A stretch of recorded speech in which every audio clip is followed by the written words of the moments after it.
Yo, what's going on, everybody? It's the Flying Pig here on Flying Pig United with another cheeky little late night stream for you lads and lasses. What's going on? Sorry to keep you waiting there, guys. We are on here really late. I've had all sorts of technical issues trying to get this bloody stream going tonight. Hopefully we're coming through okay. Smash a one in the chat if we're coming through loud and clear here tonight, guys.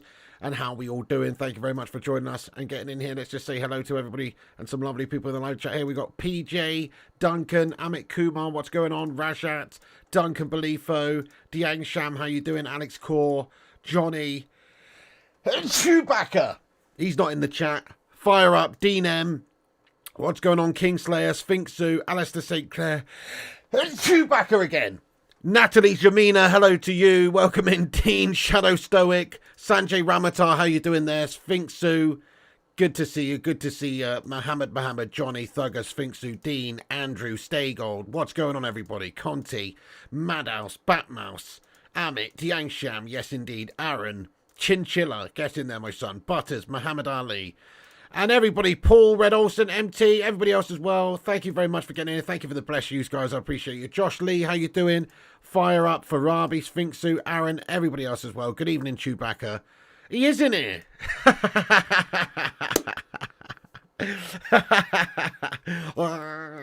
What's going on, mate? That's fucking hilarious. Get in there, Chewbacca lad. Nice one. You see, I was just merely saying hello to you.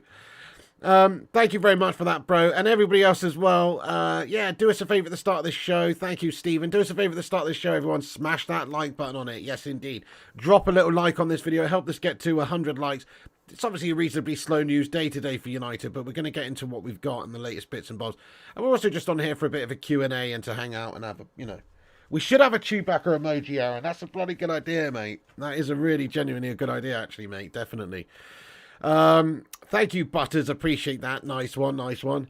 Everyone who big up yourselves for getting in here, right? Nice one. Yeah, drop a like on it at the start of the show. That will help the channel out and boost us up there on the old YouTube algorithm.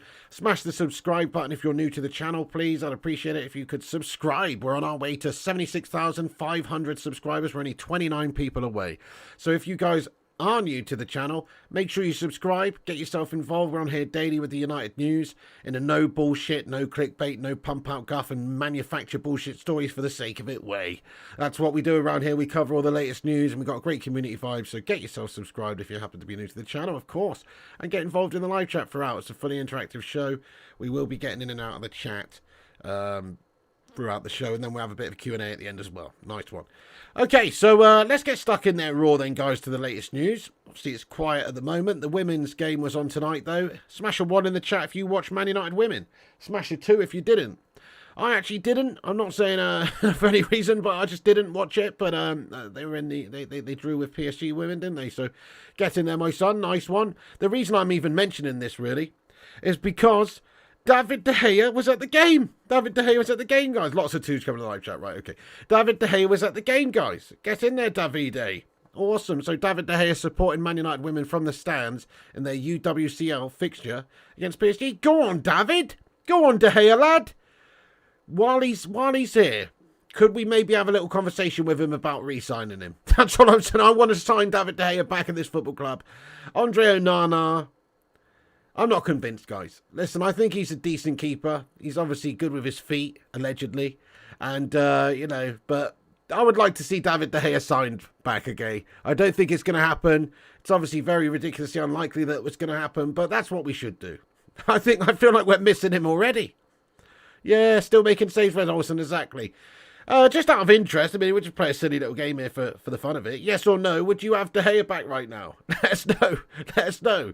He's still only a young'un, this guy. He's still only young. He's a class keeper, man. Oh, such a shame that we weren't able to Just, I don't know, just keep him in some capacity.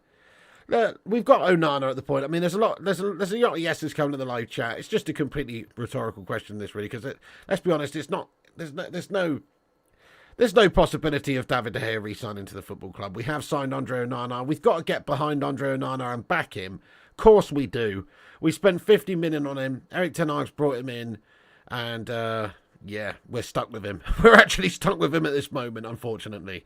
But there you go. Hey, look, hopefully he'll turn out to be a bit of a boss for us. That's what I'm hoping for.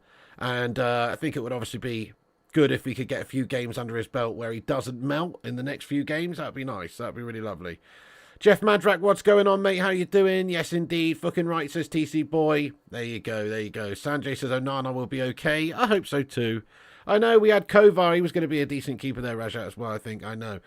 Okay, so the reason I'm talking about this is because sort of Reddy Morlenstein, United legend, great coach, has been coming out, and there's a couple of quotes that I've seen on social media from a few hours ago that start to materialise anyway in regards to sort of Ten Hag and the situation there. And he was just asked about Erik ten Hag. He was talking about Erik ten Hag a little bit. I just thought it was quite interesting, sort of his responses. And let me just pop this up on the screen very quickly and see what you guys think about it, if it would actually load. You know, this is one of them anyway. Reddy Morlenstein says he wants a lot of intensity, like he did at Ajax. The players don't have the mentality to put constant pressure. Casemiro, for example, doesn't have the chest for that. Ten Hag has a certain conviction about the way he wants to play, but he has to find ways to get there. So, you know, there was just some comments I saw. Let me try and find this other one as well. For some reason, it didn't pop on the screen a moment ago when I wanted it to.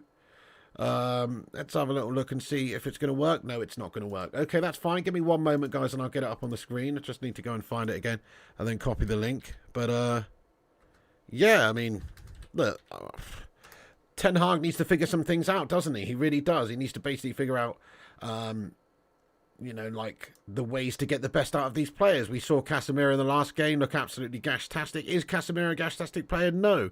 But he's not really fitting into the Ten Hag system right now so far this season, based on sort of like being asked to cover a lot of ground and do a lot of pressing and all that sort of stuff. And it's not what Cassie's good at. Cassie's good at just sitting deep, sitting in front of the back line, spraying that ball around. You know, is he a most mobile defensive midfielder? Well, not really, no.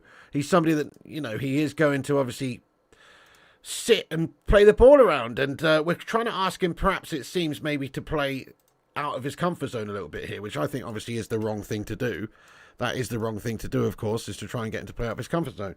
And then interestingly, here's some more comments from Reddy Morlenstein, which this is the one I wanted to pop up on the screen here, guys. This says that Ten Hag, got all these players and cannot say that he was not supported.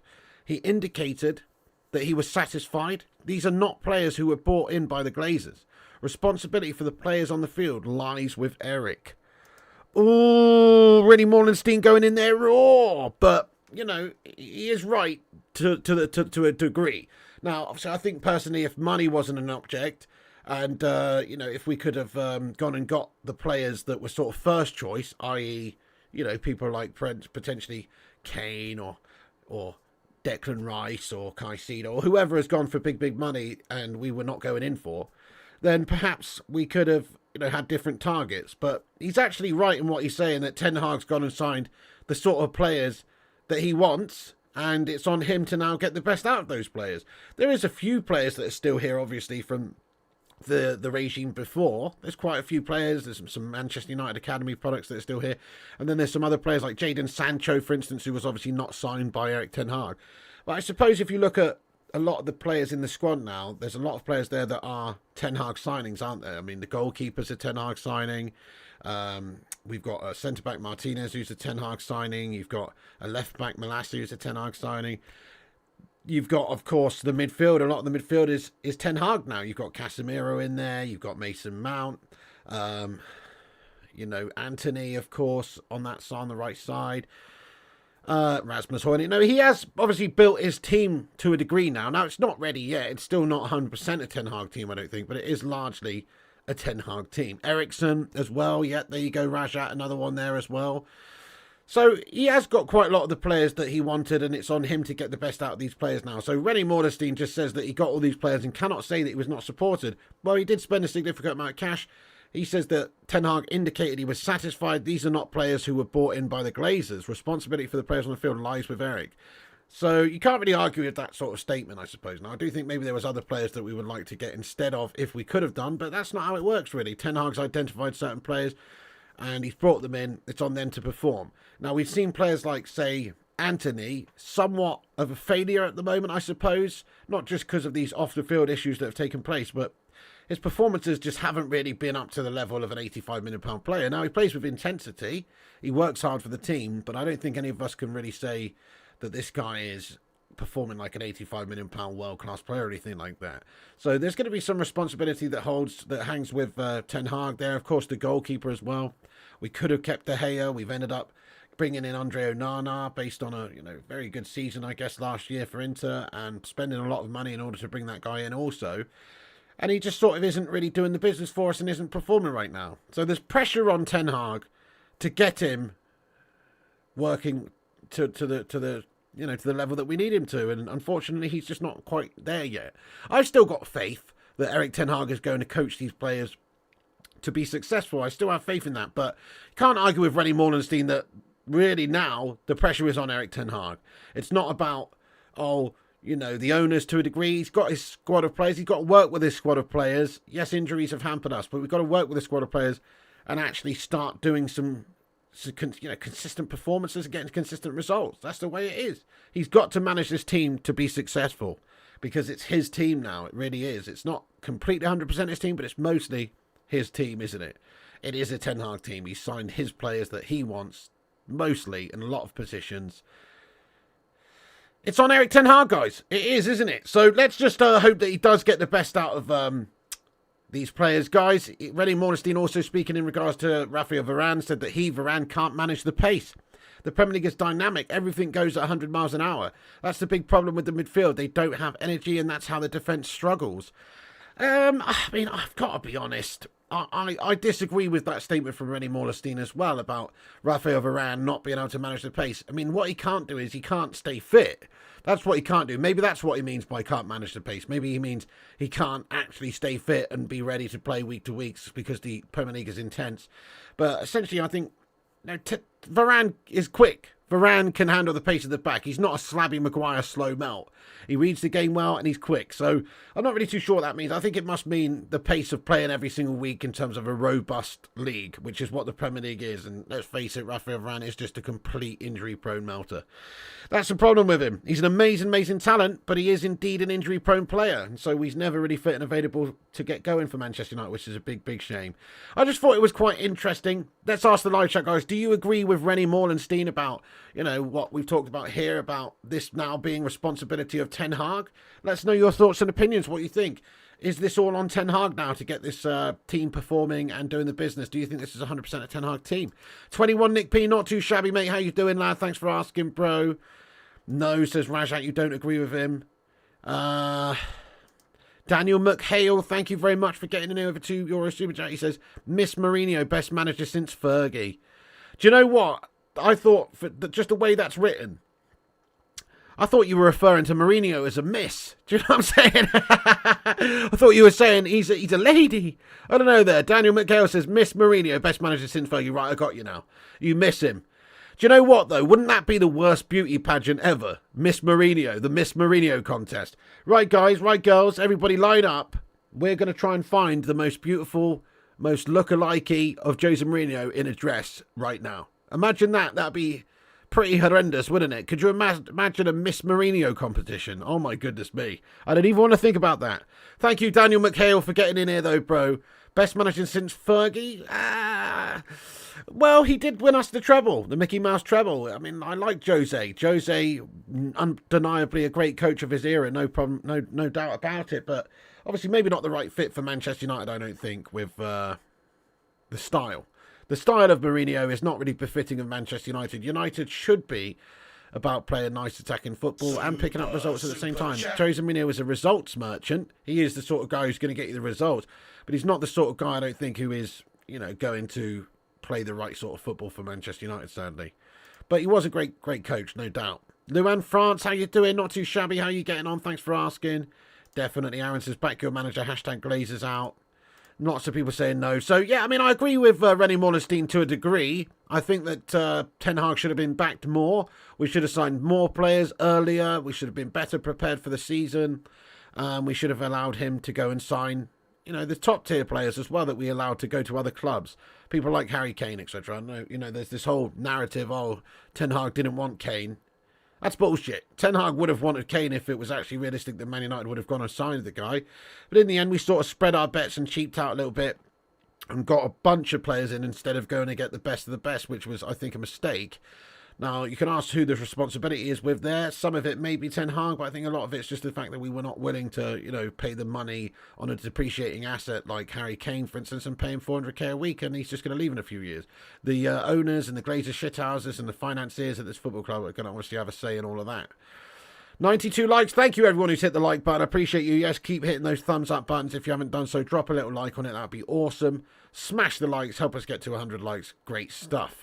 Thank you so much. Chinchilla says, my mum's had the hots for Jose. Used to really upset me. Fucking hell, fair play. Well, in his younger days, he was a bit of a handsome bastard, old Jose, weren't he?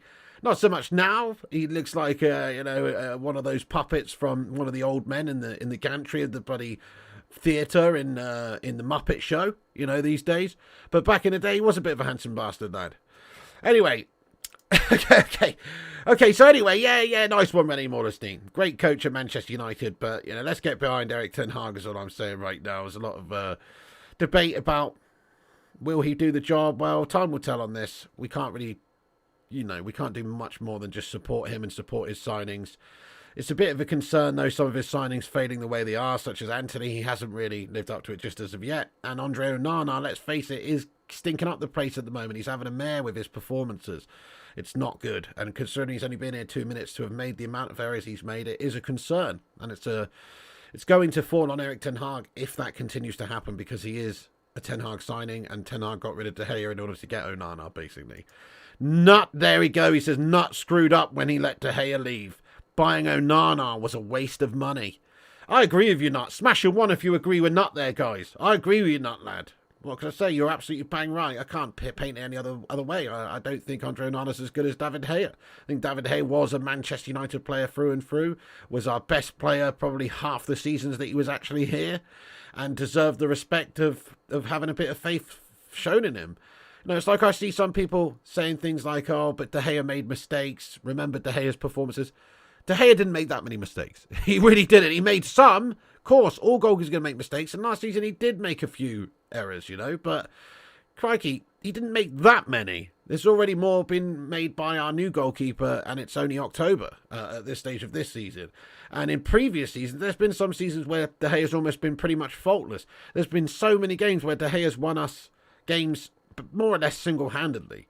So I do think it's a big mistake to let him go at the end, yeah. And I agree with you, to be honest, there, Nut, where you said that we screwed up and Ten Hag screwed up by letting De Gea leave, and buying Onana was a waste of money. In hindsight, it would have been better just to keep David De Gea and to not even bother with Onana, and then we could have used that money for another player, and we'd have probably been a stronger team for it. Gungshi, get in there, my son. He agrees as well. Get in there, the Don. Big love to you, Mr. Don. Gungshi, lad. Oh, yes. How many goals has Onana conceded, says Ezio? Oh, isn't it like 14 in the league or something now? I can't remember now, but it's a significant amount. Elf says, De Gea was light years better at being an all-round goalkeeper than Onana. Well, I have to disagree with that, Ulf. I think David De Gea is a better goalkeeper, and he's a better at goalkeeping, if that's what you mean. If that's what you mean. But all-round, I'm not so sure if he was all-round better. I think David De Gea, reasonably limited goalkeeper, but he's just a fantastic shot stopper. But in terms of like sweeping up and playing out from your feet and all that sort of stuff, obviously he's not as good. But then again, do you really need your goalkeeper to do that to a world-class level, like an outfield player? I mean, you don't really. Depends how you want to play, sure, but the most important thing is just not letting the opposition score. So De Gea is definitely a better goalkeeper in my mind, but well-rounded, I don't know if he's all-round better than Onana. I think maybe Onana might have more bases covered than David De Gea in terms of attributes, i.e. coming for crosses or, playing out from the back, sweeping up, these sorts of things. But it's not the most important thing, as we said. The most important thing is just making saves. And that's what De Gea was so fantastic. I miss him so much as well, Mounts, man. I miss him so much as well. So he has been my favourite player over the last decade, quite easily, really. David De Gea. It's a big shame. It's a big shame that he's no longer here now. CC says Onana's trademark and his custard gloves. Oh man, they did seem to be made of liquid. This ain't De Gea FC. Well, do you know what, Josh? It's not anymore, but it used to be, mate. If we're being honest. If you actually look at the last few years where we've done okay, a lot of it is down to David De Gea. A lot of it is down to him. Without him, we'd have been having an actual mare. And I think that's been highlighted by the start we've had to this season. Like, David De Gea was actually a super underrated player for Manchester United. I think that's fair to say now, in hindsight, with what's going on. It's obviously not De Gea that's the fault in this team, is it? No, people used to say that, I'll get rid of De Gea and it will change the way we play. And I started to believe in the hype a little bit, that maybe Onana could change the way we play. He has changed the way we play, but we play worse. So... You know, it's just, you got to be careful what you wish for, is all I'm saying. It's not always greener on the other side, is it? D Green says, hi Pig, I reckon Onana needs to bench and try the Turkish keeper. Interesting shout as well, D Green. So, look, it's an international break. It's probably come at the right time here for Andre Onana. When we come back off the internationals, I don't think that Andre Onana is going to be benched. But if he does make another mistake, then I think Ten Hag should probably look to do something like that. And we've signed that Bayender lad for a reason. Surely he's there to perhaps actually play some games. So, yeah, I've got to be honest, I agree. I do think Onana should probably be benched at some point if he continues making errors. See, if he actually has great performances now, then we've got to stick with him. And Ten Hag will want to stick with him because he's obviously brought him in and he's paid the money for him and he's got a bit of pressure on him to get Onana to perform. But... it's not about that, is it? It's about doing what's best for the team and swallowing your pride and admitting you've made a mistake. If that mistake is there, and of course it's still early for Andre Onana at the moment. Oh, says you want a goalkeeper to keep goal, not dribble his tits off. Onana is like Nosferatu on crosses, lad. He's bad at claiming crosses and closing down 1v1s. De Gea, oh, definitely. De Gea closing down. I couldn't agree more, mate. But I think he's decent at claiming crosses, lad. But Nosferatu on crosses, that is a great description. Love it, lad. I don't even really know what it means, but respect.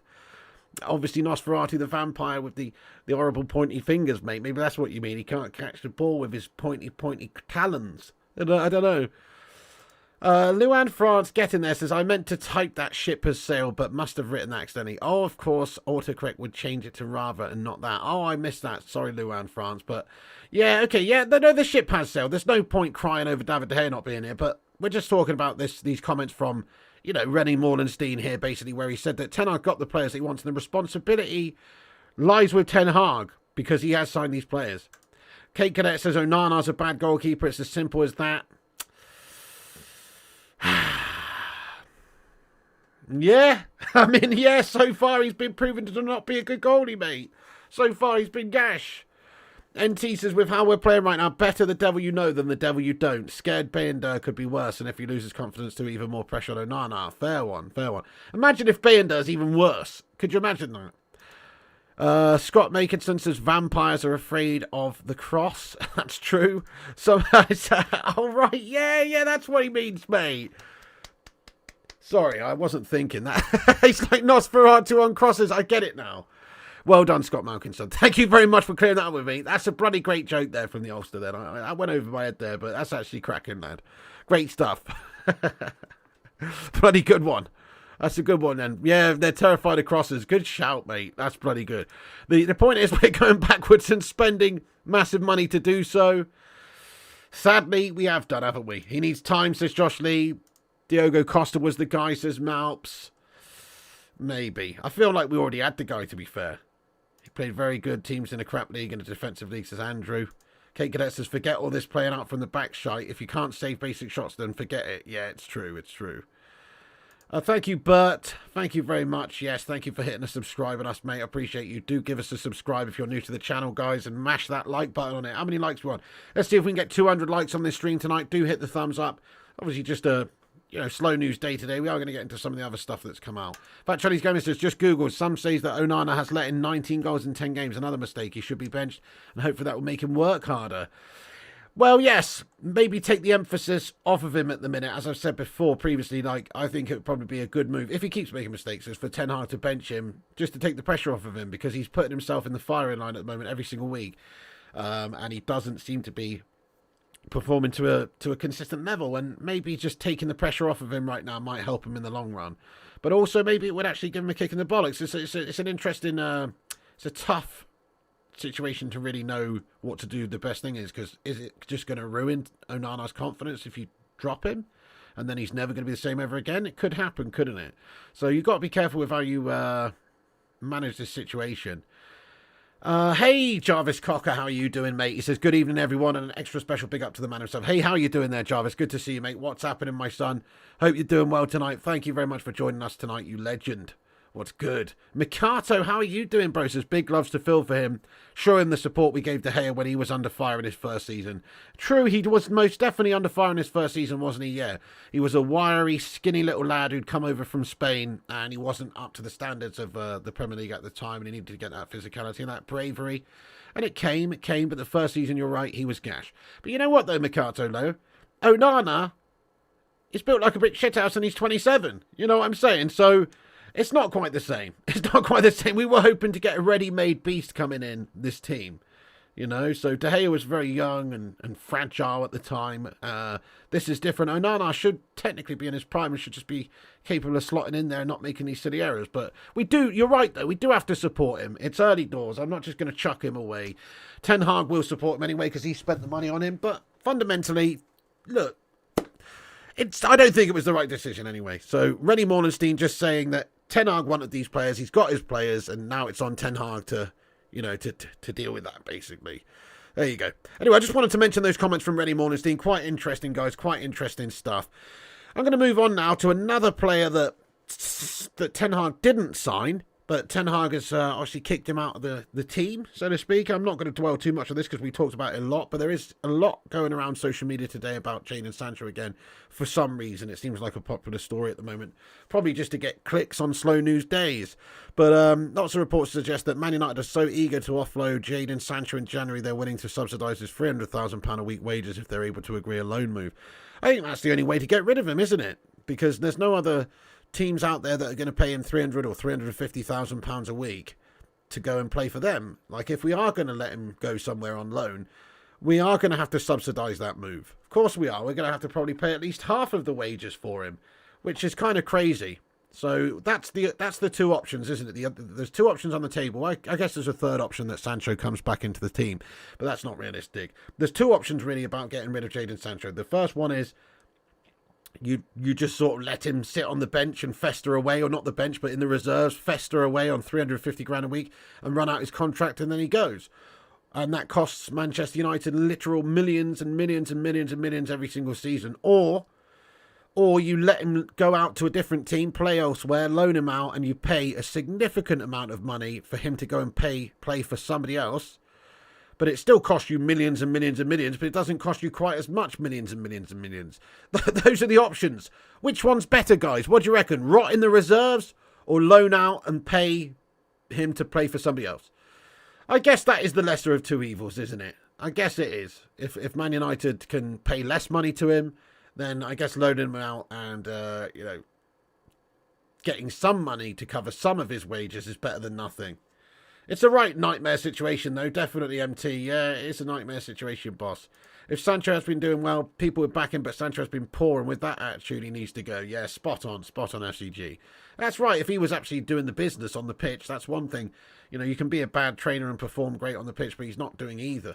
Let him apologise. Deadline day, says Rajat. Loan, says Batmouse. Send him to Saudi to carry Ronaldo's bags, says Ezio. You can't really terminate his contract, FCG. That would be the least likely thing to happen, because if you terminate his contract, unless he agreed to a mutual termination so he can go and sign for somebody else, which he won't do because he's not going to get anywhere near the money that he gets at United, so why would he? It's not going to happen because we wouldn't just terminate his contract and pay off the remainder of his contract just for him to go and sign for, Chelsea or whoever tomorrow for free. It doesn't really work. It just doesn't really work.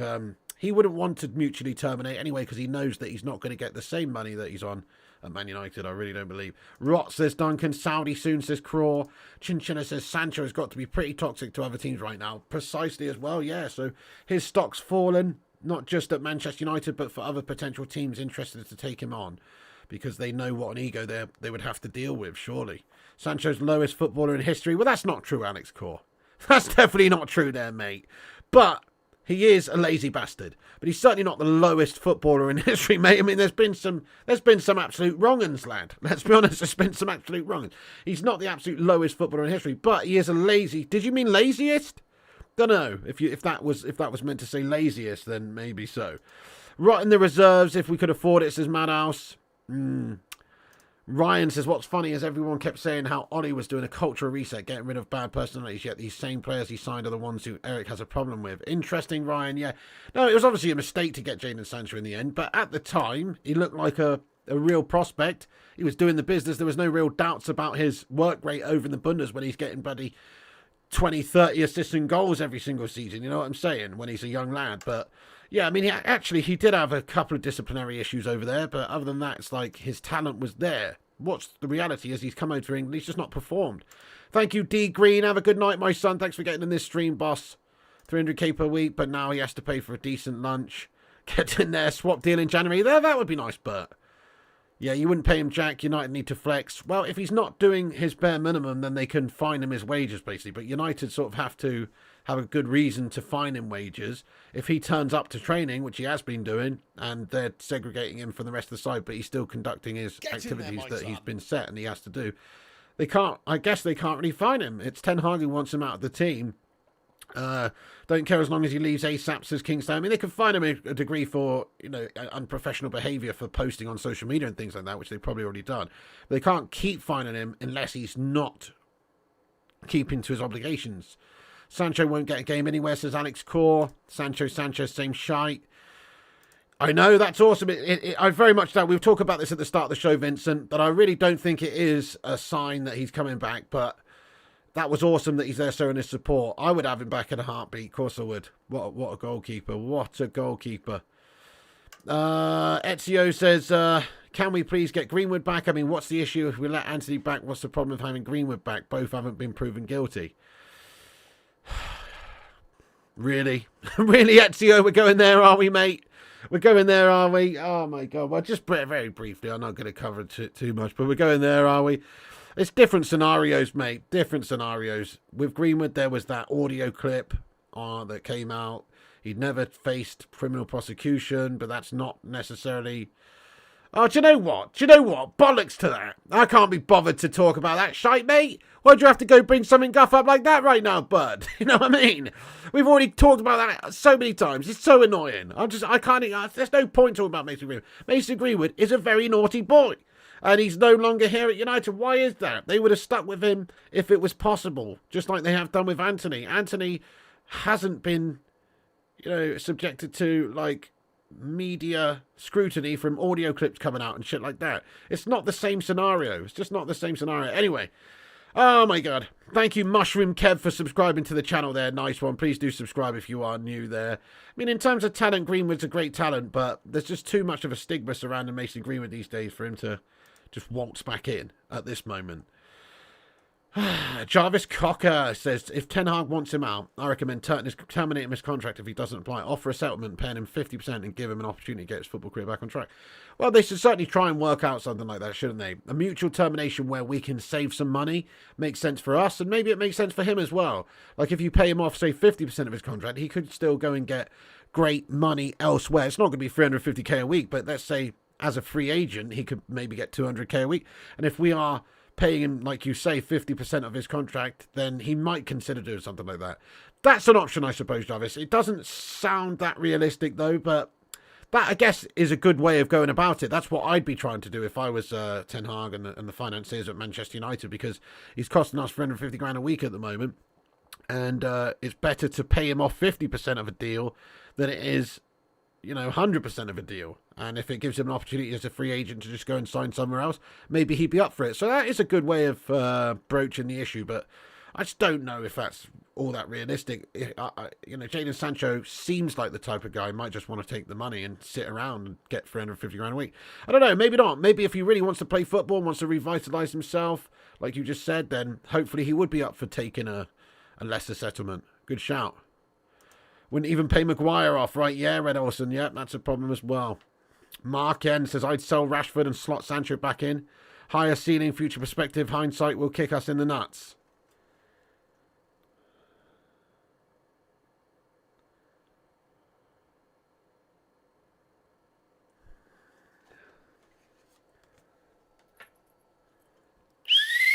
You what? Are you taking the piss, mate?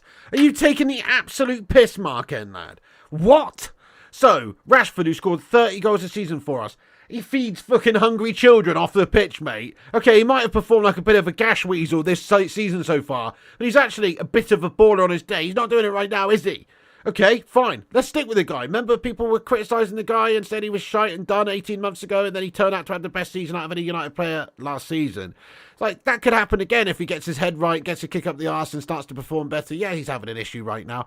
But you want to get rid of Marky Rashford, Mount born and bred Marky Rashford, who's just signed a new long-term deal at the football club. He feeds children in his spare time. And you want to sack this guy off just to go and put lazy bones Jadon Sancho in the side ahead of him. You are off your rocker, my son. You what? That's mad shit. Jonathan says, Pig, Rashford scored 17 in the league, rest in different competitions. Yeah, that's right. Unbelievable stats, lad. 17 league goals for a wide left player and 13 in other competitions. Are you saying that there, Jonathan, like that's bad? 17 league goals from a left winger. Imagine if all of our forward line scored 17 goals, mate. We'd be right up there, lad, if the right winger, the left winger and the striker are all scoring 17 goals, you know? You say that like that's a bad thing. That's a bloody good thing, mate. 17 league goals for a left winger is bloody good, lad. It's bloody good. But anyway, yeah, that's true. Yeah, he had a back injury. He had some issues. You know, the whole team was playing gash. You know, that's true. That is true. He is a hit or miss individual. No, I'm not saying he's not. He's inconsistent. But to say that you would rather have Jadon Sancho in ahead of him is actually nuts. That's kind of nuts. Mark says he doesn't feed goals on the pitch. The way we're playing him to field kids or score goals, I like that he is a philanthropist. He sacked off 5 top strikers and coaches waiting for another purple patch. Well, fair enough, Mark. You know, you make some interesting points there. I mean, it's got no interest. It's got no real grip on the situation whether or not he feeds kids off the pitch. You're right. Just because he's a philanthropist doesn't make a difference on how he performs on the pitch. You're absolutely right. But, you know, like, he's a good player, mate. He's just having a bad patch, I think. You know, so purple patch. Can you have a purple patch for a whole season? Which is what he did last season. He was excellent last season. I think what's happening now is if he's having a pussy patch. That's what he's doing right now. Never mind a purple patch. He's having a fucking pussy patch right now, mate, where he's playing like a bloody pussy out there, isn't he? Like a absolutely meandering pussy. He's not playing well, mate, but it's only been a couple of months. Let's hope that he gets back on track and starts to have another good period of time at Manchester United. That's what I'm hoping for. Mikhail says, just put McTominay up front. He will turn our season around. Already scored more than Martial. Fair play, yeah. No, definitely. That's what his position should be now. Never mind playing in midfield ever again. He's having a crumble past this J Fader. Well, he definitely is, anyway. Anyway, whatever. I think Rashford needs to add facets to his game, is all I'm saying. He's a little bit greedy, but technically he's good. He's just not got that vision or execution, I don't think, of the top tier players. But if you utilise Rashford in the right way, you know, being direct and you know, giving him freedom to roam, I think he's pretty damn good. I think he proved that last season. But what we're trying to get him to do now is to, you know, he needs to start feeding the likes of Rasmus Højlund up top there and score lots of goals. Last season he's taken a lot of the goal scoring mantle because we had Weghorst, we didn't have a proper striker and stuff. So maybe that benefited him more. But now he's being asked to not only be sort of inside forward, but also creating on that left-hand side, which he's really not very good at, is he? I've seen the first episode there, Jarvis Cocker. Yeah, we'll watch the first one. It's very good, lad. I'm going to watch the rest of it soon.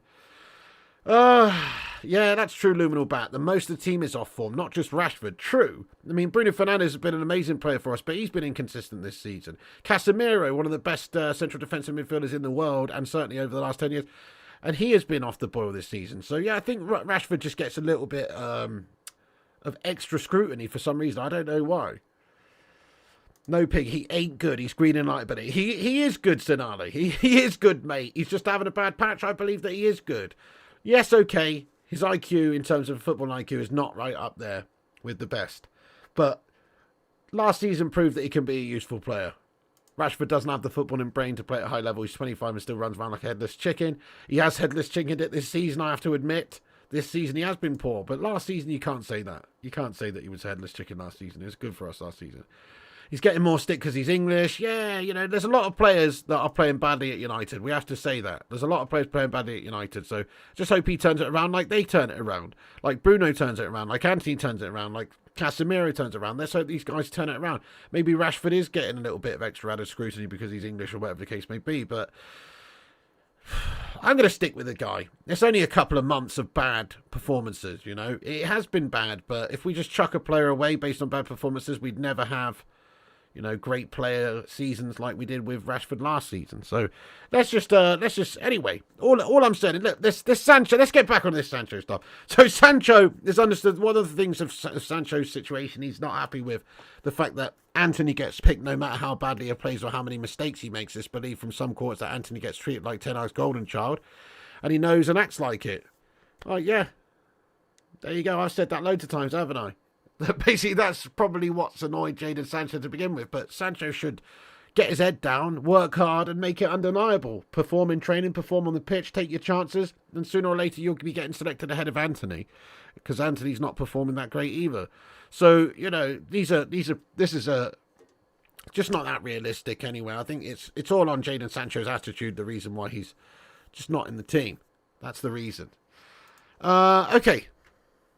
All right, guys, anyway, I don't even want to talk about Sancho or, you know, yeah, I'd drop Rashford at the moment, mate. 100% I would. 100% I would. He needs to kick up the arse. I'd drop Casemiro as well. Doesn't mean that they're not great players, though. And it doesn't mean that I don't want them to come back into the side in a couple of games' time after they've been reset and maybe had that sort of competitive, streak revitalised due to the fact that somebody else is coming and taking their space. You know, sometimes these people just rest on their laurels a little bit. They expect to play no matter what. They're too big for their own boots sometimes, and maybe that doesn't bring out the best on them in the pitch. What they need is motivating, and I think dropping these players will motivate them, to be fair. So I would drop Rashford, and I'd drop Casemiro as well. Even though Casemiro is an amazing player and I love him, I'd drop him too, because he's not looked very good this season so far, and maybe he needs to kick up the old Brazilian arse as well. So that's what I would do. Definitely, they do need drop. It doesn't mean chuck them away for good, though. I still believe both of those players can come back and be amazing for us this season. But they do need a bit of a reality check. Okay, so let me move on to a couple of other things I've got to discuss here, guys, very quickly. Then we get into a Q&A. As always, keep hitting the thumbs ups. We've got 267 legends in here. Let's see if we can get 200 likes on the stream. Everybody take a second to drop a thumbs up. We're on 125 likes. You what? 271 people watching, 125 likes. That means more than half of you are just sat there pulling the old plonker, mate. What are you doing? Are you Slabby Maguire in disguise? Take a second to hit that thumbs up button and help us get to 200 likes. Yes, indeed, it's free and it helps the channel out and helps us compete with the clickbaiters and corporations. So please do smash that thumbs up button if you haven't done so. That would be epic. And subscribe, of course, if you're new to this channel. Do that as well. Nice one. Right, a couple of little things to discuss other than the Jadon Sancho and all that sort of guff. Wayne Rooney. Wayne Rooney looks like he's going to get the Birmingham City job. Get in there, my son. That's good stuff. I don't know why they sacked their previous manager, Eustace, but, you know, there you go. Fab reported earlier on a few hours ago that Birmingham City are closing in on the appointment of Wayne Rooney as new head coach. Final details being sorted, then time to announce the agreement with Rooney, who has left DC United. So it looks like a formality. Rooney back in English football. Very interesting. Just wanted to mention it. Hopefully he's going to be a good manager for them. I don't like his opinions on the Glazers shithouses, but good luck to Wayne Rooney. Good luck to Wayne Rooney, you know. Grab a granny, says Alex Core. Oh, my goodness. Here's a bit. Oh, no, hang on. We've already covered Jadon Sancho. I'm bored with Jadon Sancho. Oh, Fab also reports that we are looking at Gonçalo Ignacio as well. So he says that I understand Manchester United have also added Gonçalo Ignacio to their list of centre-backs now being monitored, scouted. Antonio Silva, Jean-Claude Todibo and Tapsoba remain in the list. No final decision now. It will take time based on player skills, reports, price and more. Reality is we're not going to sign anybody until somebody's gone. Probably Harry Maguire or Sancho or something like that. Surely we're not going to go out there and spend money in January unless we actually are able to get rid of players. So it's all just speculative stuff at the moment. But it does look like we're scouting this guy anyway. Interesting. And then finally, just a bit of bits and bobs on the Glazers shithouse takeover nonsense. Report from Ben Jacobs that says, although true that the 9-2 Foundation have discussed involving a number of ex-Manchester United players if successful, it's nothing more than that at this stage and won't be unless they win. David Beckham's also made it clear he'd only talk about any potential role if and after Qatar win. So, yeah, we talked about the potential of David Beckham coming in as an ambassador in Qatari sort of leadership if they were able to buy the club, and hopefully that's the case, and I think David Beckham probably would come in, but obviously, yeah, they're going to keep their cards close to the chest until that happens. In regards to the situation with Sheikh Jassim and his bid for Manchester United, you haven't heard anything about it for a long time, because, you know, because they're keeping quiet because they don't want to add fuel to the Glazers shithouses, really, do they? They want to try and get the club for what they've offered, and they're staying quiet on it. They don't want to be milked. They're trying to be milked right now by the Glazers. The Glazers are trying to milk them to get extra money out of them. Ryan says, Pig, I realise you sound like a mix between Boris Johnson and Sean Dyche. Ryan, how bloody dare you, mate? How fucking dare you say I sound like Boris Johnson and Sean Dyche, mate? Are you off your tits, Ryan, lad? Maybe that's why I could sort of do an half-decent impression of both of them, though. You know what I'm saying? Yes, my name's Boris Johnson, and, I'm just somewhat of a bumbling man, and, I was in charge during the whole COVID debacle, and, some say I performed like a protoplasmic invertebrate jelly of a man, but, to be fair, my personal opinion is, I absolutely bossed it, because, I got a big bollocks, and, the missus likes the bollocks, and, and then Sean Dyche. Yeah, my name's Sean Dyche, and I'm a former manager of Burnley, manager of Everton now. I'm absolutely shite though. To be fair, I've got a very nice raspy voice though. People like it, especially the missus. You should hear some of the stuff I whisper sweet nothings in the old ear of the missus, and she bloody loves it. She fetches me worms from the garden every single morning. I love Mrs. Dyche. She's a heck of a lady. I love her almost as much as Tarkowski.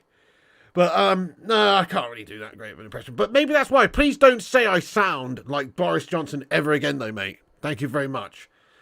Ezio says you sound like Eddie Howe. Eddie Howe is born and raised like 10 miles away from me, mate.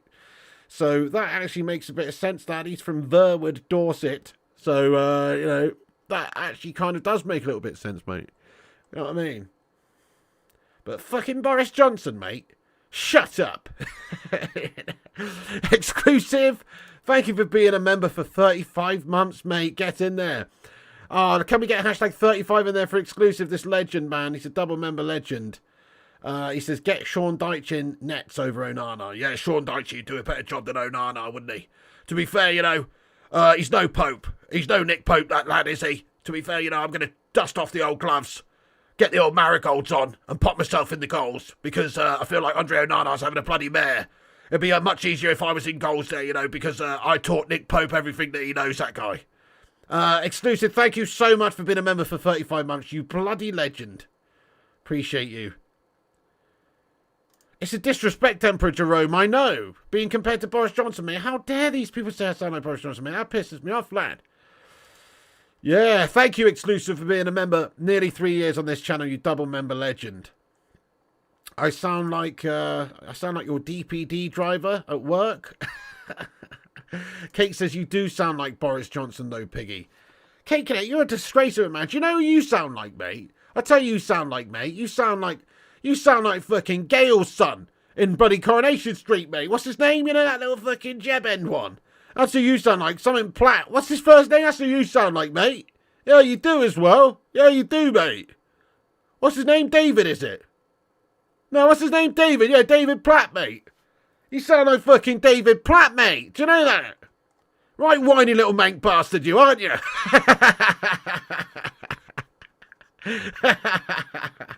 Fair play to you, though. Anyway, respect. Respect. We all sound how we sound. That's life. If everybody sounded the same, we'd get tired of listening to each other. You know what I'm saying? Embrace it, guys. Fucking embrace it. Bloody old David Platten here giving it a big eye out saying I sound like bloody Boris. How do you think the return of injured players will influence our squad selection and overall performance? Any thoughts on who should be slotted into the starting 11 right away? Okay, so return of injured players. So there's only a couple that I think are coming back immediately soon. I think Cobby Mainoo is one that could be back in a couple of weeks. Malacia could be back in a couple of weeks. Reguilon could be back in a couple of weeks. I certainly think Reguilon should be slotted right in there once he's back and fit because he looked good before getting injured and we don't have a proper left back. A lot of the other players, though, were out quite long term. I think Martinez is out for a few months. Wan-Bissaka's out for a good bit of time still. So I don't know really if we can expect too many people coming back into the squad really quickly. I think after international break, we might see one or two introduced back in the squad. Probably people like Reguilon, and Varane, maybe, you know. Thank you, Exclusive. Get in there, my son. Rajat's been a member for a year, bro. Get in there. Thank you so much. He says, end Boris Johnson and pig comparisons. End it, 2023. Thank you so much there, by the way, Rajat. Appreciate you, dude. Can we get a hashtag 12 in the live chat for this legend? Thank you so much for that and for supporting this channel for a year, Rajat. You are indeed an absolute don of a man. Cheers for that, bro. Cheers for that, you legend. Much love to you. I've got one or two other things I wanted to discuss. Where is it? It's the slow news day today, guys. Why has that not worked, by the way? My things aren't working today. Ben Jacobs also said that he thinks there'll be clarity on the situation with the Glazers sale by November. I'm not talking about this shite anymore, guys. It's fucking depressing, isn't it? I mean, what the hell? It's just bollocks. I mean, that might be the case, but crikey, this has been going on for... You could have had a baby in the time that we've been talking about the Glazers shithouse sale, guys. Gerard says, Piggy, you couldn't sound like Boris Johnson. You make too much sense. Well, thank you very much, Bodo. I appreciate that. Yes, so my name's Boris Johnson, and I went to Eton. And, it's a famous place. People like David Cameron. What we like to do is dangle our ball bags in the head of a pig. And then, play a game of hopscotch afterwards. This is what we do. This is normal behaviour for the upper classes. And yes, I feel like I was a better prime minister than old Cameron, but he was definitely better at relations with pigs. Okay, you like Boris, says Alex. There's something likeable about the guy. I mean, he is a bumbling buffoon of a man, but there is something likeable about the guy, mate. You know what I'm saying? There is, even though he's a toss bag. Something likeable about him. He's got something, hasn't he? He's got something, that guy. Do you think there's a homegrown problem, bearing in mind we're trying to get rid of some? No, I mean, we produce good talents, but we don't give them enough chances, maybe. You probably have more chance of getting pregnant than the Glazers make sense. That's true. Thank fuck you don't sound like Jeremy Steptoe Corbyn. Get in there, my son. Harold! Harold! Oh! You dirty old man. Matthew Smith, thank you for gifting us out a member on the channel, my son. Get in there, you legend. He's gifted out one membership. Thank you, Matthew Smith. It's gone to Jay Fader. Mate, thank you very much indeed there for gifting a membership to Jay Fader, Matthew Smith. Let's get some big love in there for Matthew Smith. Thank you, Matthew. Appreciate you, Matthew. Get in there, Matthew. You're a legend, Matthew. Thank you very much indeed for that. Well, I'm going to get into the live chat, guys. I'm going to shout out everyone who's reposted us on Twitter. There's no news today, guys. There you go. There you go. I've bumbled on for 53 minutes. There's no news, guys. There's no news. There's just guff about Sancho, guff about Sheikh Jassim. It's all guff that we've already discussed. Guff about Rooney to Birmingham. That's going on a little bit, isn't there? Yeah, De Gea went to watch the women. That's about the biggest fucking news of the day, mate. And Rennie Morgenstein did talk about, Ten Hag, and that's basically it. There you go. I'm going to get into the chat for a couple of minutes, then we're going to go over and play some Forza. But thanks for everyone for being here. We're on here every night doing these streams, so whether or not there is a lot of news or a little bit of news or nothing, we will be on here at least to have a chat with the community and hang out. So get yourself involved. Shout out to the 14 legends that have retweeted it. Guy Am Legend, thank you so much, bro, for reposting us. Aaron Homeyard, Raj, Georgie Ivanov, Ryan Neeson, Feline Fur, Sanjay Ramatar, Kieran, Trooper, Stephen Braun, Jarvis Cocker, you legend, Butcher of Manchester, Boomy, and United Mark getting in there with those Trinidad vibes. Big love to you guys. Thank you, each and every one of you, for sharing the show. Do really appreciate that. And we've got 159 likes on the show. Thank you, everyone, for hitting the like button. That is insane. Get in there. Thank you. Forza's been lit. Yes, it has. It has. What's good, TCG Hub? How you doing? King Boomy says, Pete, do you think there's any manager who has spent 400 million more badly than Ten Hag? Onana 50, Vicario 15, Mount 60, Madison 40, Anthony 100 million, Diaby Kudu 75. This summer?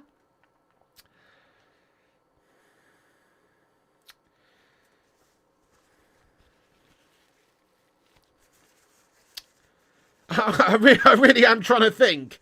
I mean, last year there was some, there were some teams, weren't there, that bought some, like Chelsea bought a lot of players that didn't really work and stuff. But honestly, I don't. Honestly, you've kind of stumped me there, King Boomy. I'm trying to think of somebody who spent their money worse. Ten Hag has had a good bit of cash to spend, and he's not spent it that great in this summer transfer window, if we're being honest.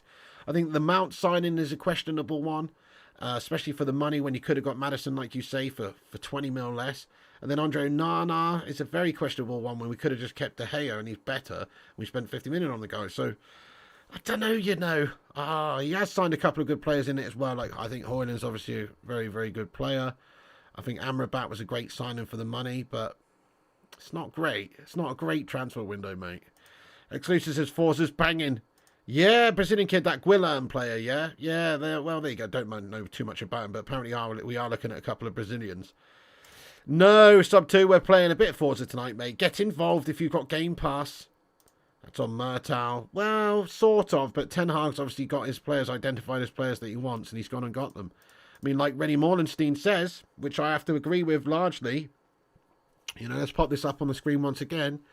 He basically said that Ten Hag got all these players and cannot say that he's not supported. He indicated that he was satisfied. These are not players who were brought in by the Glazers. Responsibility for the players on the field lies with Eric. So, yeah, if he spent 50 million on Onana and wanted to get rid of De Gea, that's on him. Thank you, Peter. Thank you very much, you beautiful legend. They were Ten Hag signers, says PJ. We needed to replace Matic, Pogba, Fred and De Gea, says Young Wizard. I'm not so sure about De Gea. Ten Hag wanted Xavi Simons at the club. Yeah, fair enough. Okay, well, maybe the club want him. Who knows? I mean, he's homegrown, isn't he? I'm sure Ten Hag would have wanted, say, like, Declan Rice or Kane if they were available, if we could have gone and got them for the money, but we weren't given that money to spend, maybe. That's true as well. Craig Warby says, Manchester United, I was saying, I know, same here, to be honest, Craig Warby. You're right. I was saying the same, mate. I've said exactly the same all summer long, that we should have just gone and got Madison instead. Well, that's before he went to Spurs. Onana can come back stronger.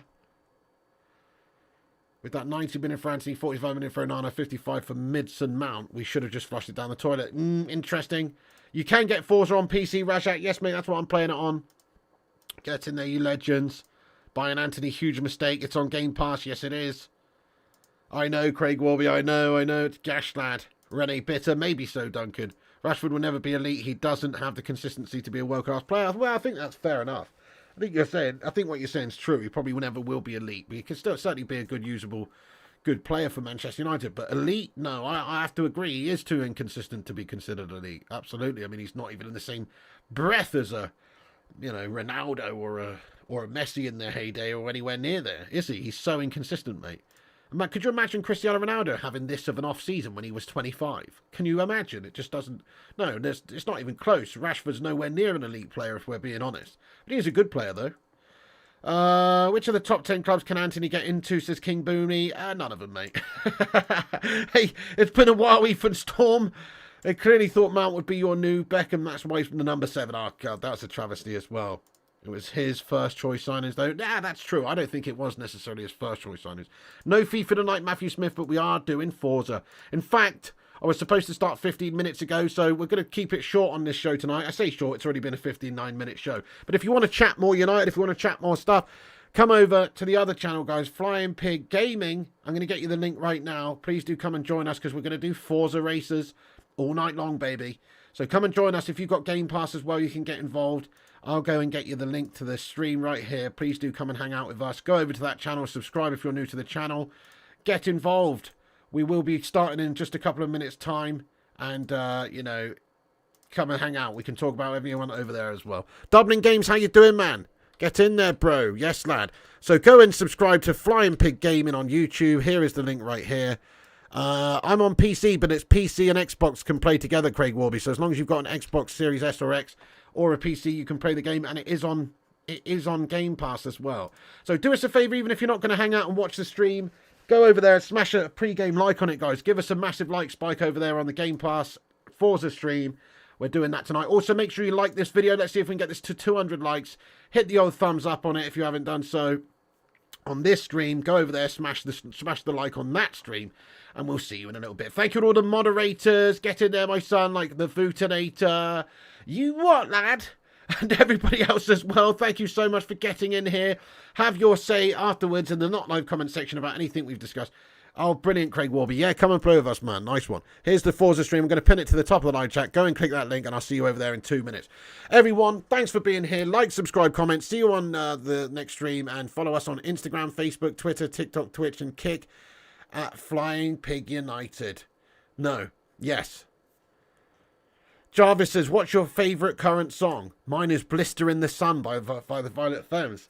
Let me go on like a blister in the sun. Let me go on. Fair play. My favourite song at the moment?